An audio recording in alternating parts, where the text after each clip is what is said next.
Good morning, Barbadians. Good morning, Democratic Labour Party family, those watching online and those watching obviously abroad.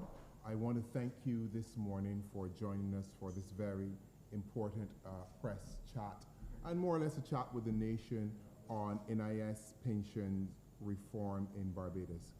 We know that the government would have made announcements, there would have been discussions in the Senate, and really we want to come this morning to unpack a few of the salient issues and make some recommendations on the way forward for the National Insurance Scheme and really on the way forward for a key area of development for Barbados. I want to start by saying and saluting and expressing full support for the National Insurance Scheme. I want to start by thanking the board, the management and the staff over all of the years of the insurance scheme. The scheme was established, as is well known, by the Right Excellent Earl Barrow and the Democratic Labour Party in 1967. This is really a year after independence and has been one of our most successful and important institutions, and really we must preserve the idea and the practice of the National Insurance Scheme as our lifeline, because it is a lifeline for many, many Barbadians. There are obviously some in our society who may not need the NIS, but we have to be always cognizant of those who we need to uplift and those who we need to take care of so that they can take care of their families and improve their own lives. The reality is, and I want to start this press conference really by setting some of the background to the NIS and its reforms before we get into some of the wider critique of where the NIS is now, and then finally we would set a way forward. So we're going to really have a discussion that is in three parts. So let us understand where we are now and set a little bit of the background. The political environment in Barbados, as you would appreciate, has been hypercharged since 2013, and we can only assume it really has to do with the ascension of the current Prime Minister, who at the time during her reign of opposition leader introduced a style of politics that has been rancorous, that has been divisive, that has been destructive really to what we consider as the fabric of this country. I make no apologies for saying that, and we are where we are really because of her. It is that simple. I am done with political correctness. We need to get over ourselves in terms of trying to make apologies for people and their bad behavior and the kind of environment and the kind of moral debasing that I have introduced in Barbadian society. The reality is we've had NIS reforms in Barbados before, and we've had them on the cusp of general elections, and they have never been like this. What is different? What is different is the leadership of the Barbados Labour Party and the way that they approach politics in this country.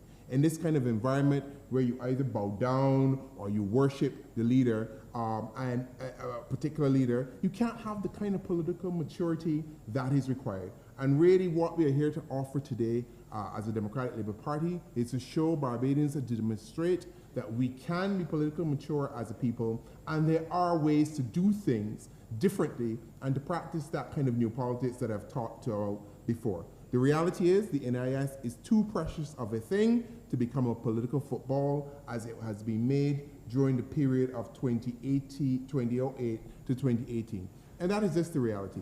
The government went after the NIS, they went after institutions, the opposition at that time, the central bank, and they literally pulled down those institutions, and now they're coming back to ask people for a sacrifice and understanding why people find it difficult when the actual destruction of those institutions by the opposition in terms of its constant attacks on what were the hard-working civil servants of Barbados trying to do their best for this country. As I said before, the NIS undertook successful and major reforms in 2003 on the eve of an election. It was not like this. And what's the difference? You had politically mature actors on both sides of the aisle who were not willing to deliberately politicize the NIS and to offer mature and clear direction for what is required. The reality is, as a pay-as-you-go scheme, the NIS will require periodic reforms. This is nothing new. It's happened before, but let's face the reality. The reforms have to be transparent, they have to mature, and we have to come up with a different approach to how we deal with the national insurance scheme and how do we deal with providing pensions and providing a comfortable life for those who would have contributed to the country in their old age. I want to really share with you a table in terms of the NIS performance indicators, and this comes from the 17th Actuarial Review. And the reality is, when you look at the average contribution rate from 2014 to 2020, that has maintained at around 18%. The expenditure rate, however, has gone up from 2014 from 21.7% to now in 2020 to 24.1%. The expenditure, the reserve expenditure ratio has declined from roughly 7, above 7%, from 7 to 5. The reality is, and I want you to bear this in mind, this gap between contributions and expenditure is an extremely important metric. And if you like, you can think of it as the gap between the rate you're earning and what you are spending. So really, the NIS is in a particular problem where it is spending more than it is earning. Now, while we don't expect an exact match in a pay-as-you-go scheme, a widening gap is unsustainable. Now, in terms of the reserve ratio, the reserve to expenditure ratio of 5 is often deemed as sustainable. A ratio of 5 would simply imply that the assets or reserves of the NIS or the fund are sufficient to pay 5 years of benefits. Between 2014 and 2017, and this is a fact, and I want the media to understand this, I'm talking directly to some of you moderators out there on Brass Stats, you know who you are, who talk from a base of ignorance about the performance of the Democratic Labour Party and the performance of other parties in this country. The reality is, between 2014 and 2017, the reserve ratio of the National Insurance Scheme was over 7. That means that you had 7 years of benefits. It fell to 5.3 in 2023. Therefore, between the period before 2018, the NIS reserve ratio was in a more than sustainable way, because if the ratio at 5 means sustainability and you're punching at 7, that tells you you have extra room. We're now back to a ratio where we're at 5.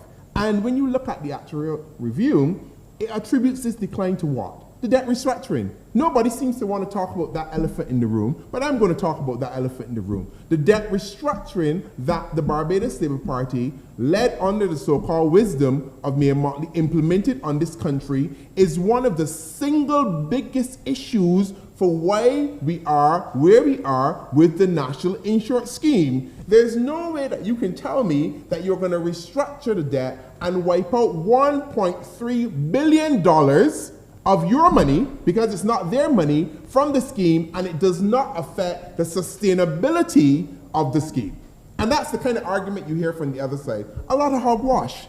You know, you talk about demographics, you talk about all of these things, all well and good, all very clear factors, but the single biggest factor, that elephant in the room that the current government needs to own up to, is the fact you went ahead with a debt restructuring that many of us warned you was not the approach to take, because you wanted to be covered in glory rather than understand and do a debt restructuring that would have benefited Barbadians, and you may have suffered politically. Take the example of Sir Lloyd with the 8% cut, but you didn't want that. You wanted a debt restructuring which looked easy and where you had win-wins, but there's no win-win in a debt restructuring. You have to understand that there are consequences for your action, and the consequences for the action is that we, the people of Barbados, are now paying for an ill-advised debt restructuring. How do you wipe out $1.3 billion of a fund and then come and tell me, oh, it didn't make a difference to the sustainability of the fund? How do you wipe out $1.6 billion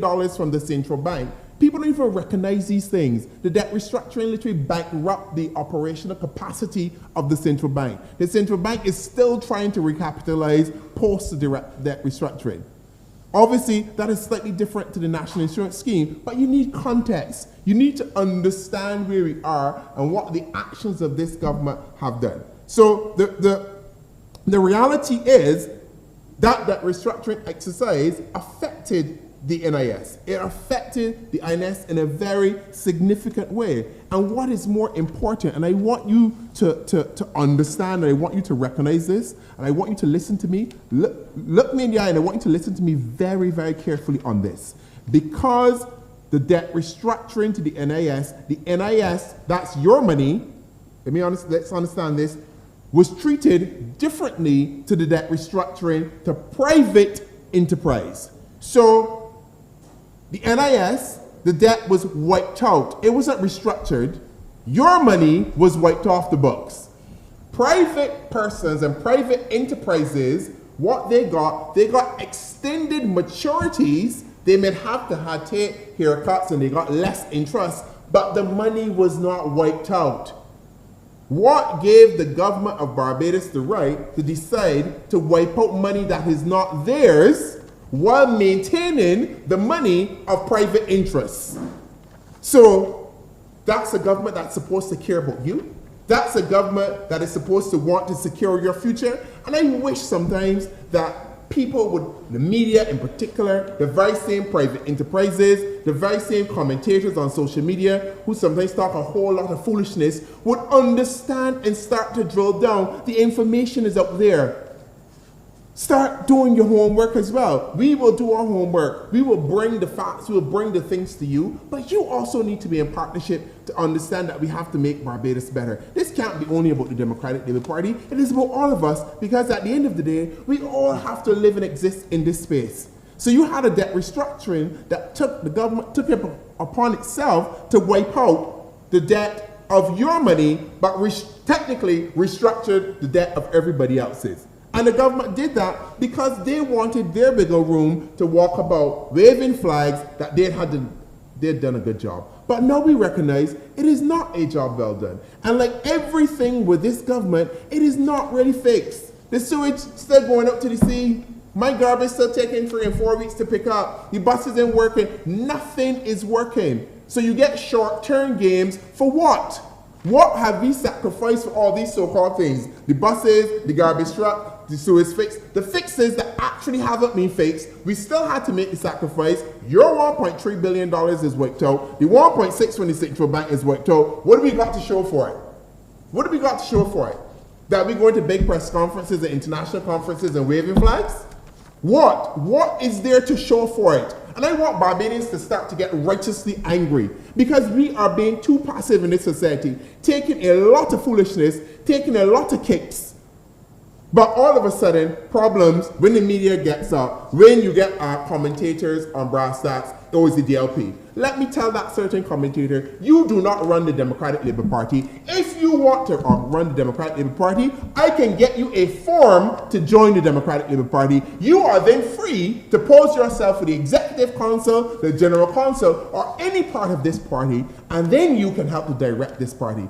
So long as I run this party will run, and this party will operate under the guidance of what's good for Barbados in the timings that are decided by the Democratic Labour Party, Mr. Moderator.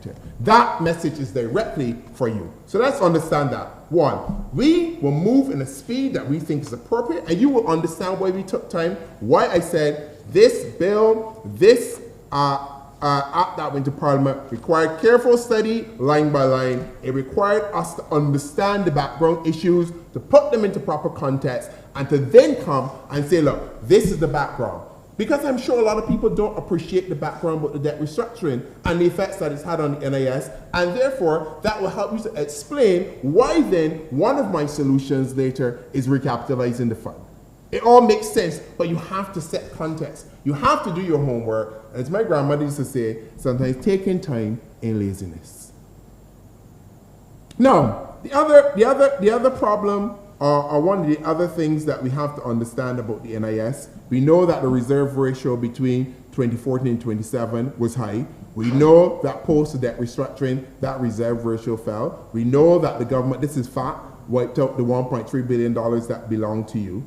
One of the other things, and we have a lot of, and we have a big problem. A lot had changed between the 16th and the 7th actuarial reviews. So expenditure was exceeding income in the NIS under the 16th review And guess what 2 years it didn't happen? 2022 and 2023. I wonder who's the government in 2022 and 2023. So how is this a DLP? How is this a Democratic Labour Party issue when all the years of the NIS, all the years of the NIS was functioning in a proper way? The reserves in the 16th review were going to be depleted in 2051. The reserves under the 17th review are going to be depleted by 2036. All of these are just facts. So you have the 17th actuarial review making the point that a lot of factors contribute to this. Declining population, we know that. Economic growth issues, we know that. Reduction in employment, all of these things. But one of the big stand-up points is the debt restructuring. So I come back to this point about political maturity.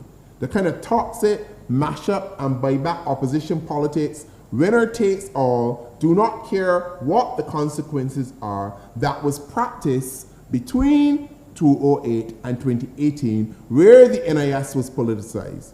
And I know a lot of people want me to behave in that manner. They want the Democratic Labour Party to behave in that mash-up, buyback, pull down everything. But that is not and has never been the nature of the Democratic Labour Party. Because when you pull it down and you mash it up, how are you going to build it back?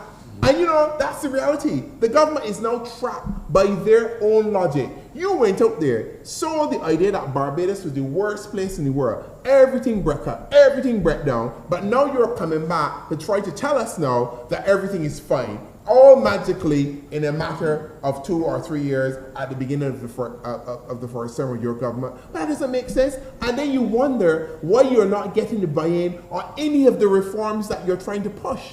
Because you saw the idea that these things were damaged. You went and tell people the NIS ain't doing nothing, it ain't working, this by doing this, the NIS, when you know it was not true. You know the NIS does not function. Nobody can walk into the INS and take up a pot of money, a bag of money and carry somebody and invest. That's not how it works. You know that there was a board. You know that the NIS had limited investment portfolio capacity.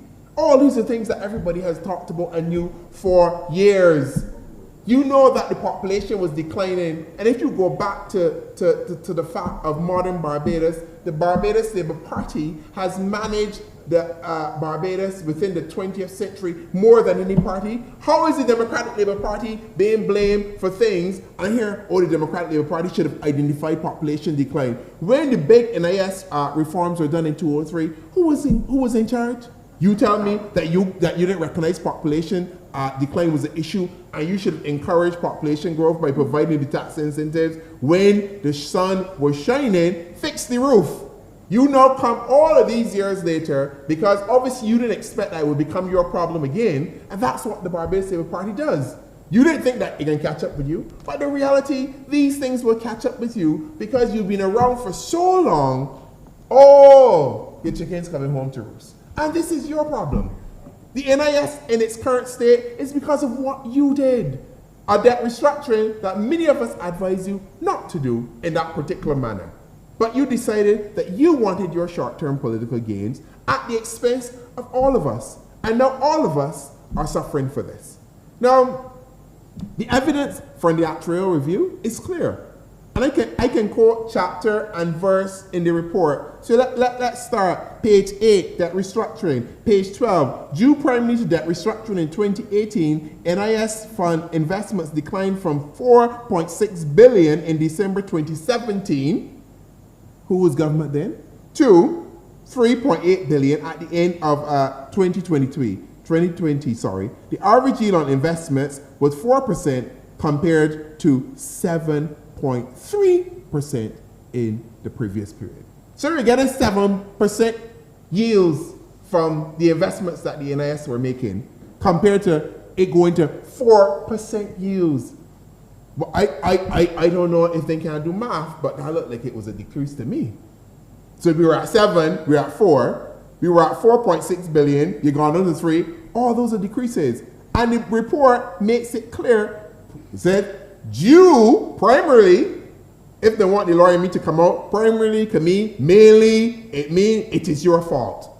That's better. Due primarily, that's a nice way of saying, you is the boy that caused this.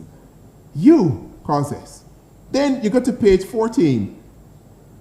Word in, lower yields due to debt restructuring. So you're making less on the investment due to debt restructuring. Ain't say lower yields due to bad investments. Ain't say lower yields due to mismanagement. Ain't say lower yields because somebody mysteriously going to take out some. That's how the NSs work anyway. So it doesn't say any of that. And it notes the debt restructuring. This is page 31. So if nobody never read the 17th actual review, go and read it. Page 31. Debt restructuring as a key issue has affected the long-term sustainability of the national insurance scheme. So page 33. One of the key decisions made during pension reform was funding of the target. So you have debt restructuring as an issue. It is the clearest issue affecting and that has affected the functioning and the sustainability of the national insurance scheme. So let's be clear. Is the declining population in Barbados the fault of the Democratic Labour Party between 2008 and 2018? In fact, I remember they made jokes when a particular minister advised Barbadians that we need to get more children. Everybody laughed out the room. Now all of a sudden, we back to the same wording come out to somebody else's mouth and it sound good, and we clapping. Because that's the kind of society we are. We don't understand logic when it comes from one place, but because it comes from somebody else's mouth, it sound better. It was the same wording, get more children. And it was told, he get laughed out the room, get more children, yeah, good idea. But we about 20, 30 years too late. Even if we get more children now, when are they going to make contributions? In 30 years' time, that does not affect the immediate or the medium-term sustainability of the fund. I hear people talk about immigration and the government spouting this rhetoric about immigration, which I can only assume going to lead to some kind of, let's be realistic, some kind of vote pattern. Because where these people coming from? Where you going to house them? Where are the schools? How are the sanitation network? We can't even collect garbage for 300,000 people. We can't even maintain the schools for 300,000 people. You got clinics where some of the clinic offices are storage rooms and not operating as proper facilities for doctors and nurses to see people. We can't even support these things. Where are you going to bring these extra people from? What are they going to do in Barbados? Where are the employment opportunities? You can't even create opportunities for your own people that they're leaving. The young people of this country are leaving this country. But you telling me that immigration somehow going to magically solve the problems of the NIS? Is the weak economic growth that we had globally to blame on the Democratic Labour Party? No. The NIS portfolio was earning an average of return of over 6 and sometimes 7% a year during the so-called period that the economy globally wasn't working and that this party was taking leaks. Losses on that portfolio came after this party left government. Those are facts. I would like people, I would like the media, I would like these brass stats moderators, the ones that just got on Monday, to internalize these things. Stop spouting foolishness. Oh, the Democratic Labour Party do this. What did we do? We've not walked up the stairs in Parliament for the last, 5 years now? 5 going in 6 years.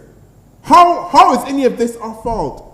These are the consequences of 30-0, and the reality is that same person can't look himself in the face because he's the one the reason that we at 30-0. So if you want somebody to blame, look at yourself. Pull up a mirror and say, you know what, self, I do this. And I feel bad about it. There's nothing wrong with buyer's remorse. There's nothing wrong with buyer's remorse. Say, you know what, look what we do. Look what we do, Lord. And you can change it. There's always the ability to change. That is why we have elections. That is why we have pressure. That is why we have groups. That's why we have agitation. You have the ability to do this. I hear some other commentator, and call them by names here. Oh, the DLP taking long. He jump up and get up. Let me tell you boys, we got to read. Jump up, get to talking about pension age increase. But a lot of people do not realize that legislation passed in Parliament does not contain the pension age increase that the minister spoke about. What the minister said in his statement and what was went to, there's a mismatch. So unless the government is one, they're flying a kite, they're going to amend the legislation later on, or there's some kind of regulatory framework in the law that would allow the new scheme that they're trying to create to amend the age for pension without going to Parliament. But that still doesn't add up, because if I recall, the original increase was done through law. So the only way you could do it, you have to pass a legislative act. It cannot be by an order. You can't just pass it by issuing an order and saying the age gone up. But when you look at the piece of legislation that was laid in Parliament and the Senate very carefully, there is no indication of the age ranges moving. Because I was looking and I was like, saying nothing wrong here. You read it, it tells you pensionable age is defined as a schedule. You go looking for the schedule, it's not there. So the only assumption is that at some point, the government is going to come back to either amend this. But at this particular moment, there's nothing in that law that was passed recently that we can see that indicates the age is going up and how it's going to go up. Because you would also have to do it by formula. There would have to be some kind of formula, as was done in 2003. So, but you don't see any of that. So I am still unsure as to if the age is actually moving. And given the way this government does do things, start and stop, go and come back, I don't even know. But I will say this for the record, I believe, leave the age as it is. Leave the age as it is.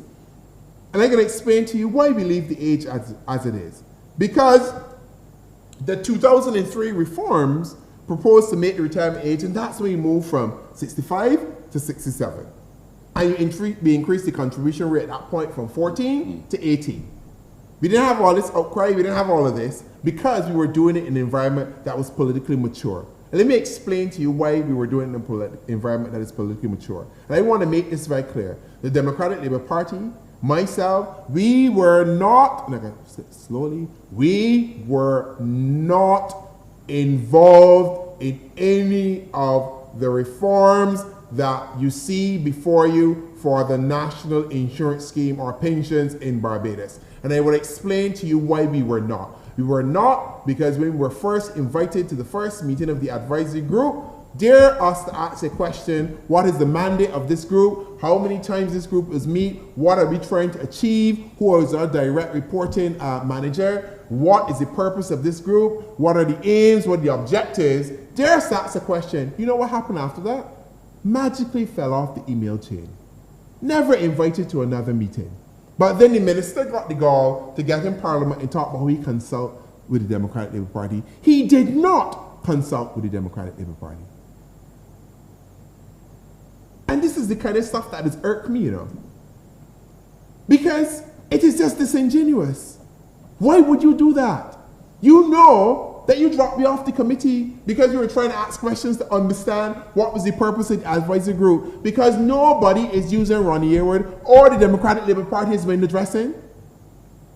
As pretty as both of the institutions and the people are, we are window dressing. We ain't here just to look good.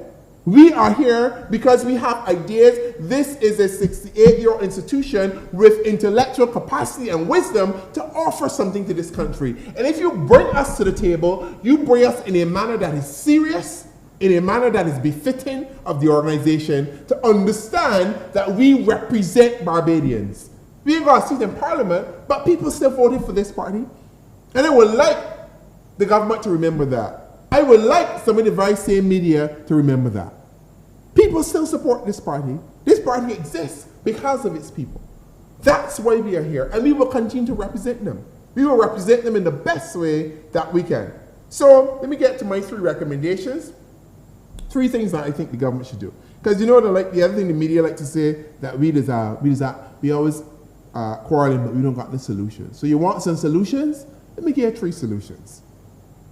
And the other thing, let me explain, before I get to these solutions, why we took a little bit of time to understand and internalize these reforms. Because I bet you, if I had come out the next day No to the pension age increase. You know what the headline is? Democratic Labour Party says no to pension age increase, but they ain't got no ideas.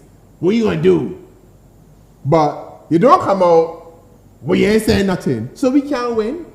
So we will do things on our terms.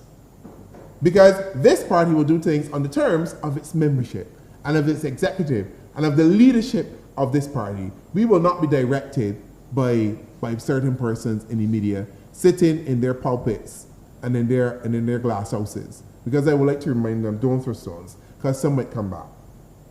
Now, recommendation 1, government and not the NIS board, because this is something that we have to be very clear, and I want persons to understand this, and I want people to drill down on this. You have to recognize through the current reforms, I suspect the government is trying to offload its political responsibility and the responsibility for its mistake on the bureaucrats of the National Insurance Scheme. And that is wrong. Because the tough decisions will have to be taken by somebody that we did not vote for. We didn't put you there, we didn't vote for you. The reality is, if people gave you the 30-0, that means they gave you the power. You have to take responsibility with the power. You gotta take the sweet with the rough. You can't just turn up because it's accolades, but when it's bad news, you like McCavity the cat, the boy can't see around the scene. Literally disappearing. Always disappearing when there's something important and something that this country needs to be led through. Where are you, Prime Minister? Not to be found. But when there's a moment of glory, you're the first boy at the scene. First boy at the table. You're one of the people that don't bring nothing to the party, but it's turn to eat first. So, three recommendations here. The government, as I said, not the National Insurance Board, and the staff, because that little clerk that's going to work at 8 o'clock, 8:30 in the morning, and taking phone calls and abuse from people, the NIS checking ready, and trying to do his best, and so some things is called the members of this party, suffering, saying, all the troubles. They are not responsible. They can't go to Parliament and pass a law. They can't increase the age. So I tell the public of Barbados to have some grace for the staff at the NIS. Treat them a little different. I know you're upset. I know it's going to be hurting. You might go in there, you pension check ain't ready, you disability, whatever. But don't go in there and curse the people. It's not their fault. They're only struggling to work through whatever it is they're struggling to work through. And they may not even understand all of it themselves. So show them a little grace and compassion. Show them a little bit. You want to curse up with somebody? Go down to Parliament and find 130. And find the Minister of Labour. Find his ministry and you go up there and you go and curse them out. Because that's who need to curse up. Not the staff who are trying their best. So the government needs to take responsibility and lay out the problems facing the NIS with the relevant metrics. So if you want to set out the issues, show us what success looks like. Indicate what success will look like. Indicate to us if you're going to raise this age, or that is your proposal, what benefits does that bring? Does that close the income expenditure gap? Does that extend the life of the fund by how many years? Does that provide more benefits? None of that has been explained. None of it.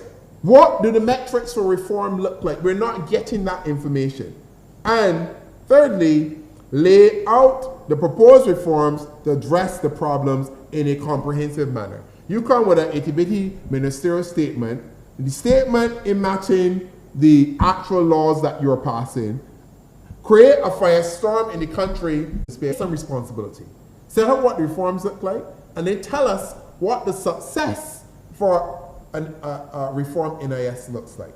Second recommendation, the government of Barbados, and this is important, should commit to a scheduled repayment of the funds that it robbed the National Insurance Scheme of. And I'm going to use the word robbery because it was robbery.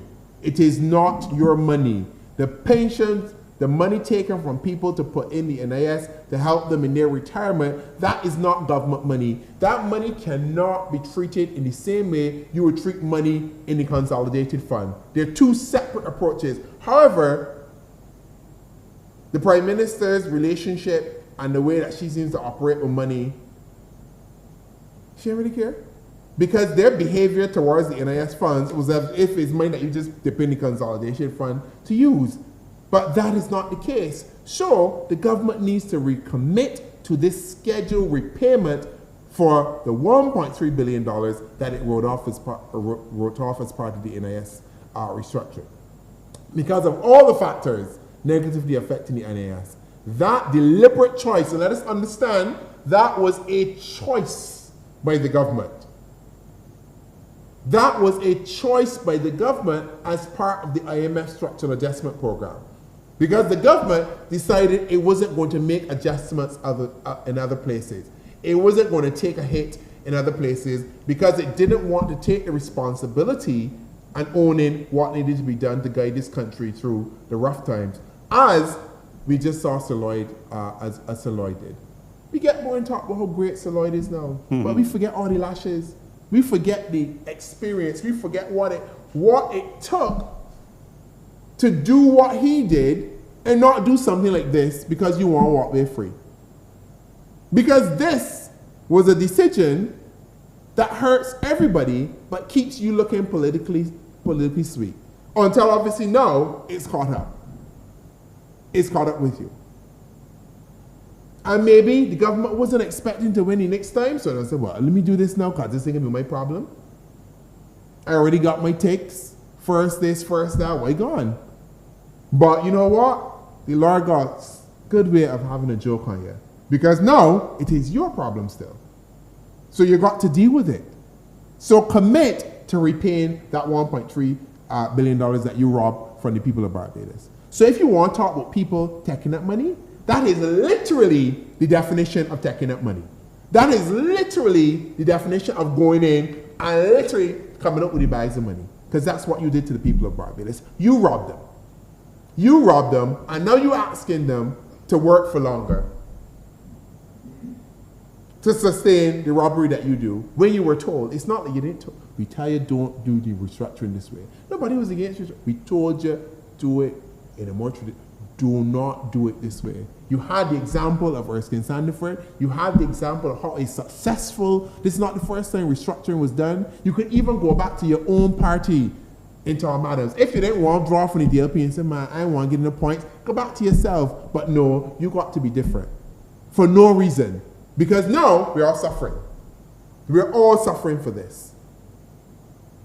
Now, the other thing, the consultant actuary should then model the revised measures needed to stabilize the NIS based on the repayment. Because what we're looking at now are skewed. So once you give back the NIS the money, let me start doing some new models and let's have this conversation again. This is not the first time we need to have this conversation. We're going to have this conversation again. And the third recommendation, the actuary should be asked to model and the government present to the people of Barbados what a sustainable multi-pillar social security scheme would look like. So how do you separate national insurance funds from unemployment benefits, from the pension, so that they're all separate pots? And what that multi-pillar, multifaceted scheme. Is the mic on? Okay.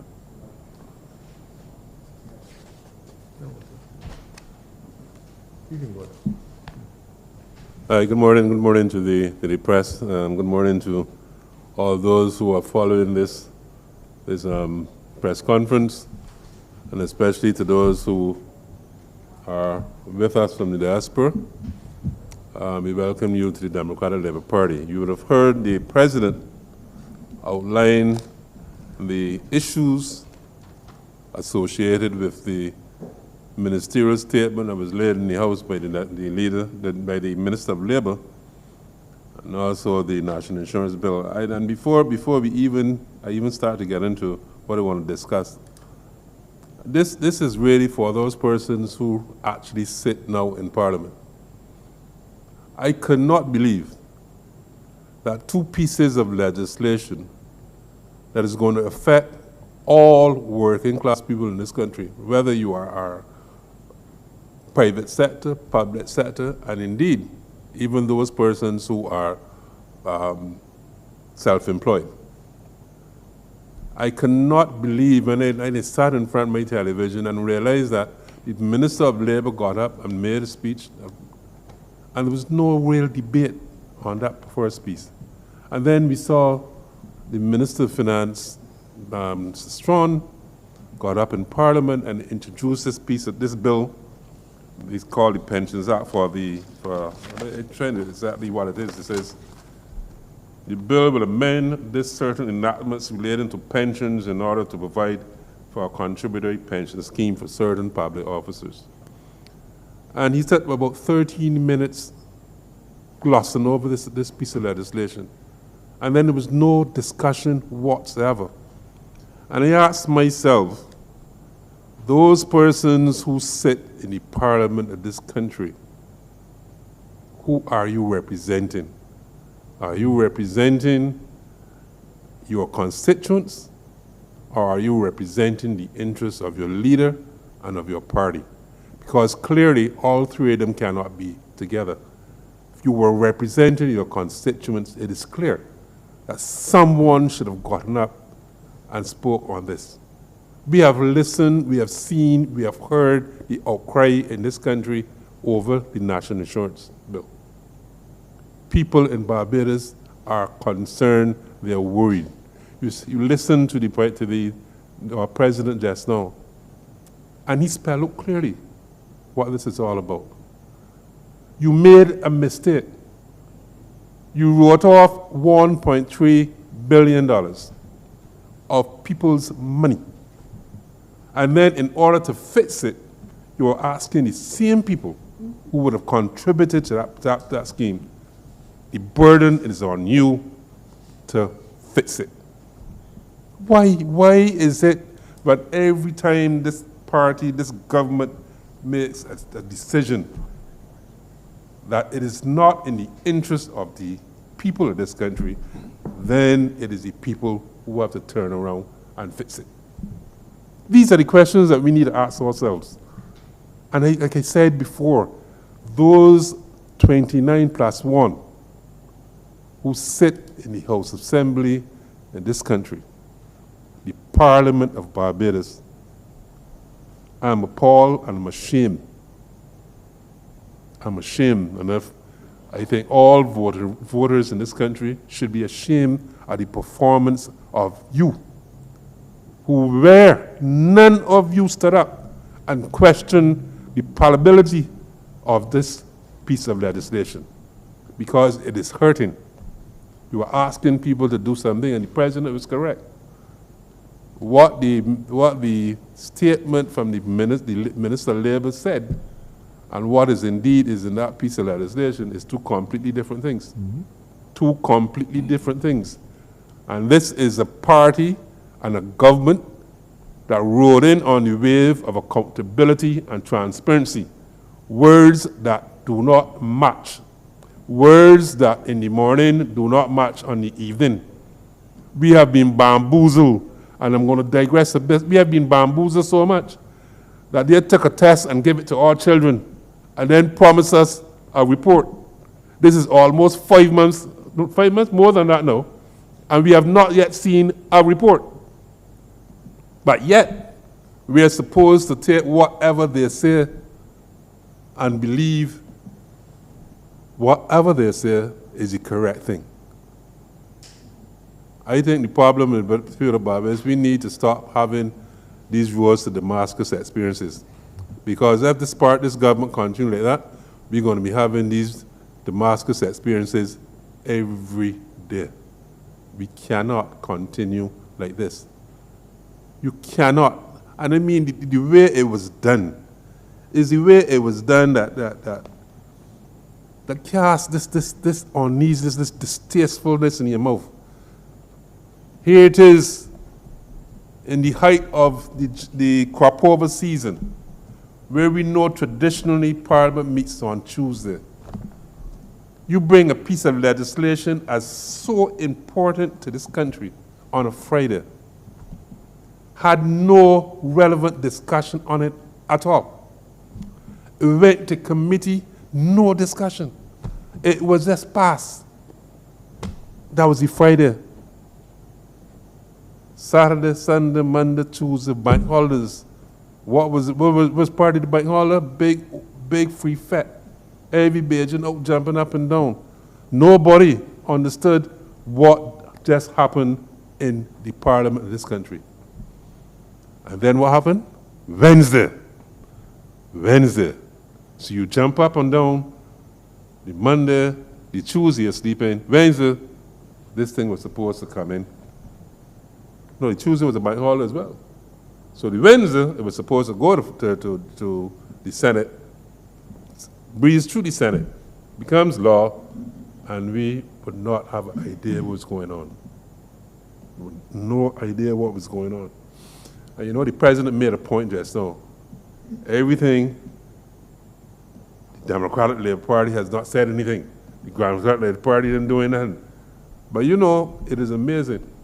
Now, if you all go back to, I think, the press conference about 6 months ago, then the same president talked about national insurance and to look out for some changes coming to national insurance. People didn't want to accept that. They didn't listen. We were telling you this before because we understood. We knew that these people were going to go after pensions. We knew that that one way they're going to do it is that they're going to try to put pressure on the national insurance. And we saw it happen. What was so difficult if you decided to write off the VAT? You wrote off the VAT, which in my position was a criminal act. Because I should be able to go back, and I'm going to keep saying it, if I had my receipts, I should go back to every place of business I went to and tell them, give me my money. Because that was my money. So if you treated my money like that, and writing off the VAT, you think they will have any apprehension of going to national insurance and writing off $1.3 billion? No. But they wrote it off. And they're asking you now to fix it. You have to fix it. So I just want to start by saying that. So let's look at the bill that seeks to,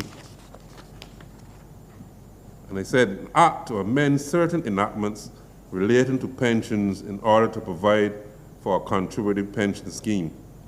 And this is where it starts. It says, for certain public officers. The president mentioned it just now. There's no clarity in this. Who is a certain public officer?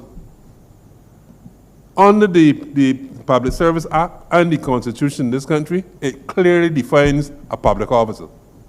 A person who holds an established post or a person who's acting in an established post. Clear, it is clear. It is no deviation from that. So who are these certain public officers being talked about in here? We don't know. We know, though, that there are persons who have been subbing in the public service for the last 6 and 7 years that don't hold a pension of a post. We also know that there are posts being created by the ministers. This is temporary posts. And these will not, are they going to be falling under this piece of legislation as well? So what the persons in the statutory boards who are temporary, will they fall on this piece of legislation as well? There is nothing clear about this. From the time you open this bill, it begs some questions.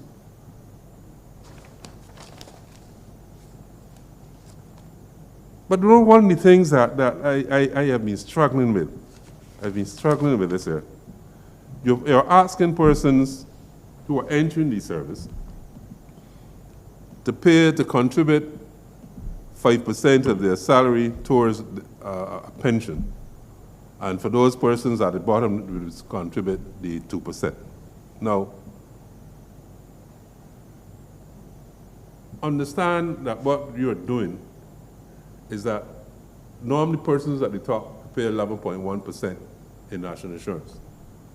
So you're asking 11.1% and 5%, 16% to be taken out of their salaries, right?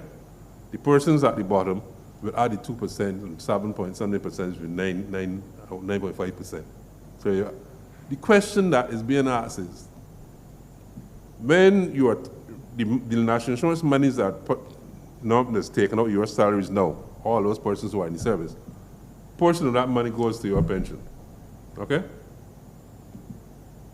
So when you ask me now to contribute to a pension and they have to still pay the normal rate, the question is, will they be getting two pensions?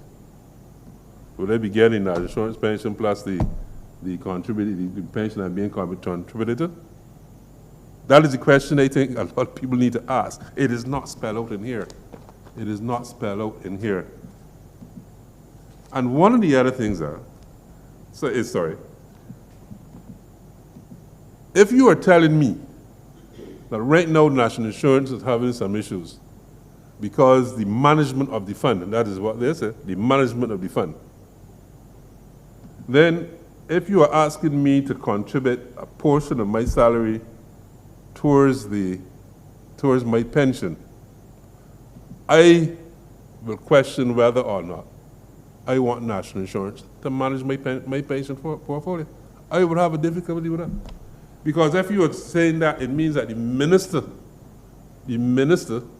or will the minister, under the current pension, the current National Insurance, will he be able to influence how the monies that's being collected on my pension, this is my money, is being spent or being handled?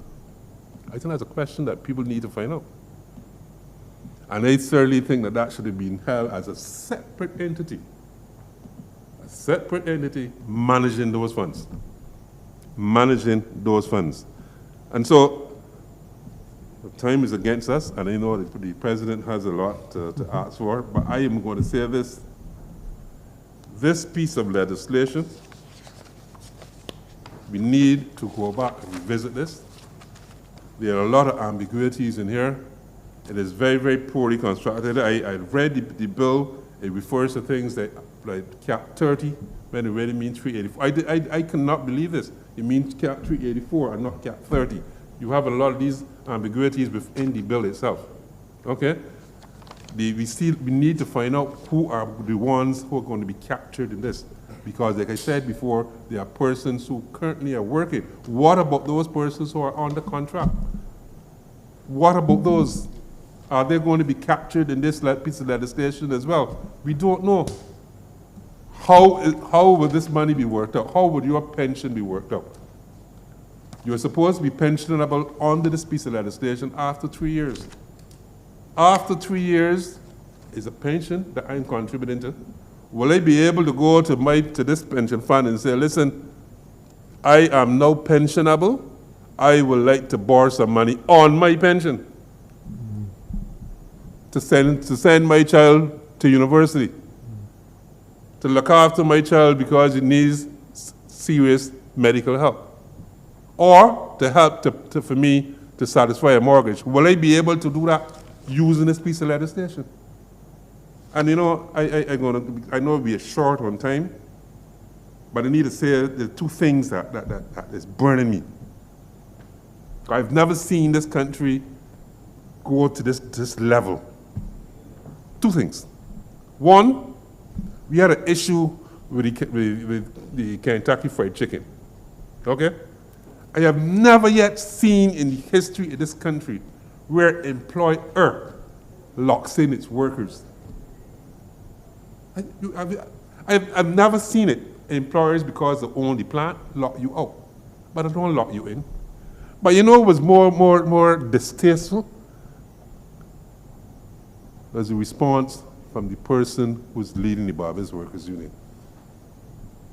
And I watch it on television. The young lady says, if you cannot get out, see if you can get out from the back. That wasn't the response. The response would have been take up something and mash up the place, because that's imprisonment. Then we call the police. You understand? It wasn't nothing like that. It's the first time in the history of this country that's how workers are being treated. And that's the response from the current leadership. God help us. And the second one, I'm going to finish here. I refuse to give the Minister of Labor, listen to me good, I will refuse to give the Minister of Labor a passing mark for that remark he made on that program on Sunday. This off-the-cuff remark that, oh yes, the government admit that it made an error, and so we have tried to correct it. And this is a referral to those persons who they hired under contract. Under contract with, that's another discussion, because we spoke about that here. Mm-hmm. We spoke about it. They hired those young men and women, refused to pay national insurance for them. And we told them it was wrong. We told them it was criminal, because under the National Insurance Act, if you employ some person and you don't pay the national insurance, it is a criminal act. So the government of this country, the government who the populace look to for guidance, they themselves broke the law. Because if that was done by a private sector person, the name would have been in the press. They would have been dragged all over. Matter of fact, if the one thing, if they were at supporting the Democratic Party, let me tell you, there would be a president ever since. And fine. But they made that mistake. They made that. They put pain on those workers. And don't come with the off-the-cuff foolishness talking about, oh, after almost 2 years, oh yeah, we made a mistake, and so we could correct it. It's criminal, and it should never happen. All right, thank you, Walter. We will just open up for a few questions from the media. Good morning, Mr. President. Good morning, morning. You can hear me, though? Yeah, I can hear you. Right. Barry Allen from the Nation newspaper. Regarding one of the recommendations you made to the government, one was that the government enter into some kind of a repayment schedule with regard to the $1.3 billion. Could you just elaborate a bit more on what recommendation you would make to facilitate such payments? Where would the finance come from? You've already spoken about how stressed the consolidated fund is. If you're asking government to now enter into a repayment schedule, what kind of program or framework you think would be needed to facilitate such payments, and where would the finance come from? Well, let me say that with 30 seats and the entire machinery at your disposal, if I can sit down here with my limited resources, tell you that you need to think about how you're going to do this, go do it. I am not here to do the job of the Prime Minister or the Minister of Finance, Mr. Strawn. I am sure they're more than capable of coming up with a way. As I said, it's a schedule, so you can take your time. You can take your time in terms of recapitalization, whether it is through grants, whether it is through readjustment of your priorities, whether it is through looking at some of the ways that you spend money on certain activities in government for yourself, let me put it that way, that may not be necessary. All of those are things, there are ways that they would have to look to decide how best to do it. We have done these things before under very difficult circumstances, but I think it is something that has to be looked at. The other thing that I want to interject here and to kind of dispel the myths about this party taking up NIS funds and building this and doing that and building police stations and all that. No, the reality is, and people, this is sometimes I don't. Those projects were under IADB projects. They were citizen security projects. The other thing is that what people fail to recognize is that we were getting about, I would say, 6 to 7% returns on those projects. So it's not like it was done for free. The other point that is clear, and I hear a lot of this being bandied about how the Four Seasons got $60 million from the National Insurance Scheme. Rubbish. The money was actually never even drawn down because the Four Seasons project could not meet the standard requirements that were being set out by the Inter-American Development Bank. So two things that are often said are incorrect. They're not factual. There's no factual basis in either of them. And if this is stuff, and this is what I get frustrated with the media. Somebody will go run off and print this. DLP take up money. Four Seasons response. You're like, but that ain't true. So the same way that I know it's not true, and I could go and why can't that responsibility be taken in the media? And you probably recognize that this morning I'm particularly passionate about that, given the abuse that I would say came from the media yesterday on this national insurance scheme and the relationship that the Democratic Labour Party has to this scheme.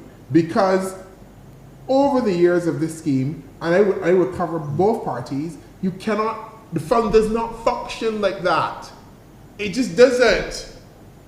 And actually, the only time that the fund lost money, you want to know when? Tell me. Debt restructuring in 2018. So the entire life of the fund, the NIS, one of the times that the NIS lost money, $1.3 billion, down the tube, was that. So it has to be repaid somehow. They can find money for all sorts of things. They can find money for this. As I said, schedule repayment. We expect it to happen next year or the year. There's probably about 10-year plan here. The same kind of program, the same kind of structure. They're doing it for the central bank, and a lot of people don't realize it. The central bank, through the debt restructuring, literally went broke. And they had to come up with a recapitalization program that will happen over a 7-10-year period. So it can be done. There's an example of it being done. Then go and look at that. Go and figure it out. You got 30-0, you got all these C's. You're bragging, you're bright. Go and do some work. Tomorrow, a group of concerned citizens will be taken to the streets of the city to basically protest the proposed changes to the NIS bill. Will the Democratic Labour Party be joining the efforts? Look, as I said, and this is why I said carefully when this bill came out that we were going to do our homework. We're going to take a line-by-line approach to this. Because I explained, what is being protested, the increase in age, is not actually in the law. So the law I can't see it in the law unless they're going to bring in some backdoor change. But on the face of it, there is no line item there saying the age is increased. So the thing that people are getting upset, and this is why I said that sometimes I think the government gaslights Barbadians. So the thing that people are getting upset about legally hasn't been implemented yet. So I don't know if they're trying to decide, depending on how large the protest or what's going to happen, then they might pull back and say, you know what, we're at the drawing board and we're going to go for option 2 because we don't think that the age increase and we care about you so much. We've heard you. So I am still at a loss as to what legally they're trying to do with this. So people are free to protest. We support everybody's right to protest. If people want to march up and down, let them do it. They probably should go and protest the Ministry of Labor. That's where they should be protesting. That will probably have some more effect. Because that is where this reform is emanating from. That is your target audience there. Don't harass the poor little NIS workers, please. Give them grace. Give the civil servants who are trying their best under these circumstances a little bit of grace. You focus on the 30 in that parliament. Because them is who can go and pass the law. That's where the ministerial, it didn't say civil servant statement, it said ministerial statement. The ministerial statement does not match as well. They don't match. The two aren't matching up. Any other questions?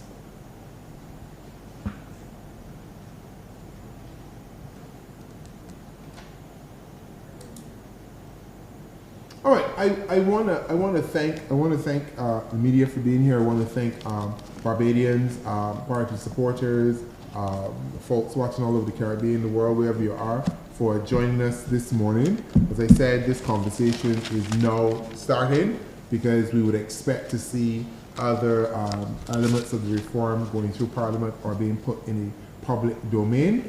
And we look forward to keeping you informed as we try to unpack the measures and make credible solutions and workable solutions for the people of Barbados and for your benefit. So thank you. Have a great weekend and post-crop over recovery, because I know some of you are still recovering from the hurt feet and the thighs and the calves and things.